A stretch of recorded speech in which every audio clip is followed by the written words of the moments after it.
Halo para mahasiswa semua, perkenalkan saya Arif Budi Winarto Emikom.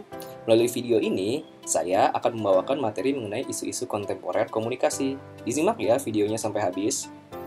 Nah, apa yang Anda pikirkan saat membaca atau mendengar kata isu? Apakah isu itu sama dengan rumor? Oke, kita kaji definisinya. Menurut Register and Larkin, isu adalah suatu kesenjangan antara praktek-praktek korporat dengan harapan-harapan para stakeholdernya. Sedangkan, menurut James and Jones, isu adalah sebuah masalah yang belum terpecahkan yang siap diambil keputusannya. Atau dengan kata lain, isu adalah suatu hal yang akan sangat berkaitan dengan kehidupan masyarakat umum. Nah, mana dari berita ini yang disebut isu? Kenaikan harga BBM atau Alita Herbalikan balikan dengan Dewi Persik? Jenis-jenis isu yang pertama adalah isu internal, yakni isu dalam organisasi atau kelompok. Lalu ada juga isu eksternal, yakni isu yang disebabkan oleh faktor di luar organisasi seperti politik, ekonomi, sosial, dan pertahanan. Nah, setelah membahas isu, sekarang kita mengulas definisi kontemporer. Menurut KBBI, kontemporer berarti pada masa kini atau dewasa ini. Definisi lain, kontemporer adalah suatu hal yang modern, yang masih eksis terjadi dan berlangsung sampai sekarang, atau segala hal yang berkaitan dengan saat ini. Nah, isu bisa meliputi apa saja? Yang pertama, masalah. Kedua, perubahan. Yang ketiga, bisa menyangkut mengenai peristiwa atau situasi.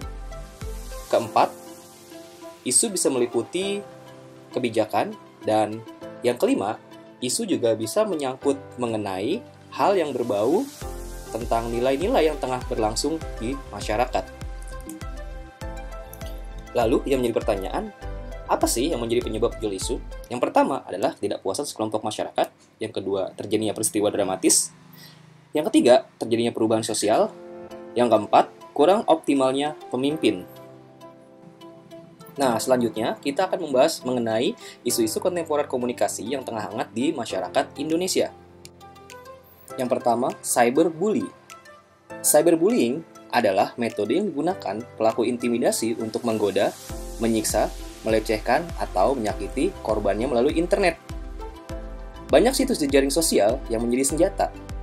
Orang dapat dengan mudah bersatu melawan orang lain dengan mengirimkan ancaman dan hinaan melalui pesan, video, atau gambar.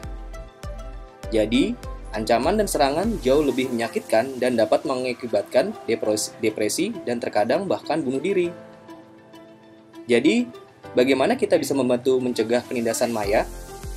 Pertama, berhentilah menanggapi pesan si penindas. Kedua, blokir si penindas. Lalu, laporkan pelaku intimidasi ke penyedia layanan Anda.